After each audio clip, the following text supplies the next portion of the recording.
John Fetterman recently beat Dr. Oz for the U.S. Senate seat in Pennsylvania, and it was a good feeling that night, wasn't it? Because Oz was sort of using his health problems against him, and he was just sort of a stuffy elitist prick. And John Fetterman is the everyman. You know, he's out there wearing basketball shorts in the snow. He believes in a $15 minimum wage. He endorsed Bernie Sanders early on. I mean, this is a guy who probably is the closest ideologically to Bernie of anybody else we've seen in the U.S. Senate. And he's a big old boy. People in America love a big old boy. So Fetterman, had the stroke and he had a rough go of it. And in the debates, he didn't fare too well. Apparently, he has an issue where he needs to read the words in order for them to get into his head. That he can't just listen, because if he listens, it starts to sound like the Charlie Brown thing, where it's like, and so it's tough, man. I feel really bad for him, and I'm sure he's under enormous stress.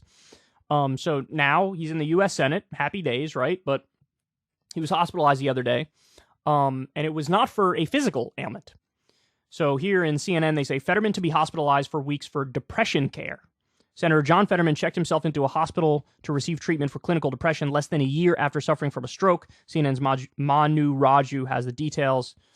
CNN's Manu Raju has the details on what led Fetterman to do so. Apparently, there are no details here, so we're going to have to live with what it says. But this is a heartbreaking story, man. It really is. So apparently, and I didn't know this until this story came out. I did a little researching on it. If you have a major health event and if he had a stroke, apparently there's a pretty high rate of depression after a stroke. If you have a stroke, it makes it much more likely you'll have depression. Why exactly is that the case? I mean, I don't know.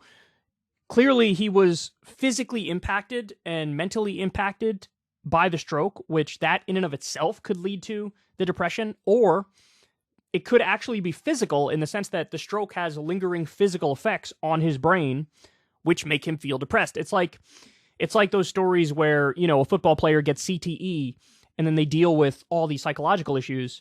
And it's because the CTE has physically damaged their brain in a way where now they have all these problems that they're dealing with.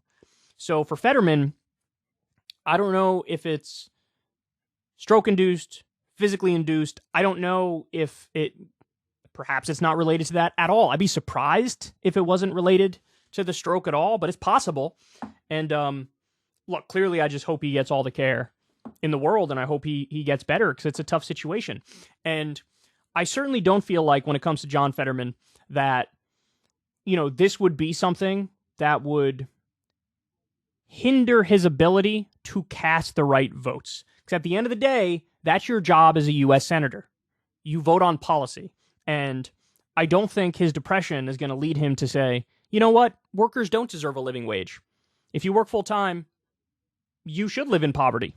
I think he still has the ability, has the wherewithal, has the cognitive faculties to say, yeah, I'm still for universal health care. I'm still for higher wages. I'm still for unions. I'm still for legalizing marijuana. So ultimately, it's only going to affect his job performance when it comes to, the stroke, certainly, when it comes to presentation, when it comes to how you talk, how you interview, how you debate, what goes on in meetings with other people. Apparently, he walks around with some device that, translates everything somebody's saying into words so he can read it and it can get into his head that way. And I mean, look, it's tough to be in that sort of a situation. You're a U.S. Senator, but certainly I don't think it would impact how he votes. So I just hope the guy gets better. I hope that they find something that works for him. There's all sorts of treatments that people can use for depression. I mean, obviously SSRIs are the big one. It's got a mixed record. Some people swear by them and say they work really well. Other people say they don't. There's all different kinds of SSRIs that you can use that have different, effects on people.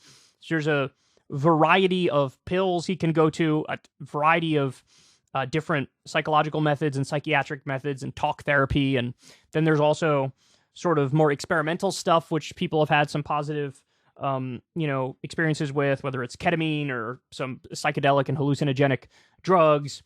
I just throw the kitchen sink at it, man. Throw the kitchen sink at it.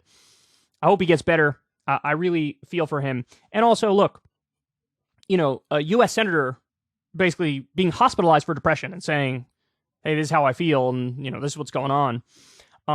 There was a time where people would look at this as like, he's just, this is weak. He's weak. But that stigma is slowly but surely over the years going away. And what people are realizing is that with depression, it's not a matter of like strong versus weak. It's not a matter of your will or your discipline or whatever, or, stiff upper lip or be stoic. It's not a matter of that. If somebody has, let's say, an autoimmune disorder, would you look at them like, weak, bro? You're just weak. Like, suck it up. No, nobody would do that. People go, what are you talking about? Like, he's got it. There's an illness. They have no say over it. They can't will their way out of having an autoimmune disorder.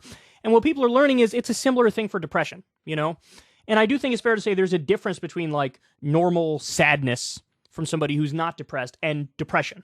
Depression is a whole other beast, a whole other animal. And, you know it when you have it. You know it when you feel it. And so with Fetterman, I don't doubt that he feels it, because as a U.S. senator to be like, yeah, I'm getting hospitalized and it's for depression, he's probably going through it on another level. So I hope he gets the care he needs. I hope they throw the kitchen sink at it, and I hope he comes out the other end better off. And I hope that it's not just a side effect of the stroke, because unfortunately, we don't know if these effects he's having from the stroke are long-term and permanent, or they're short-term and he's going to get out of it. I certainly hope it's short-term and he gets out of it, but I don't know. I don't have the answers. I don't think anybody has the answers. I don't think John knows. I don't think his doctors know. And so you just cross your fingers and hope, hey man, hope he comes out the other side okay. I hope they try some great treatments. And, it is, I would argue, if anything, it's kind of brave that there's this admission. Like, yeah, I'm a U.S. senator, but I'm also hospitalized for depression. Man. So anyway, if any of you guys are out there struggling with it, understand it's not your fault. You didn't do anything wrong. It's not a lack of will problem. It's not a discipline problem. It's not like a, hey, just suck it up, stiff upper lip type stuff. It's actually like an illness. And don't hesitate to get the help you need, to talk to the people you need to talk to do everything you can, because look, there is another day on the other end. And there are bright times that are coming. And part of the problem with depression is you feel like that is never going to be the case. You're so convinced that it's never going to get better, and there's no way out, and there's no relief whatsoever. But there's plenty of people who have, one way or another, found a way to the other side, found a way through it.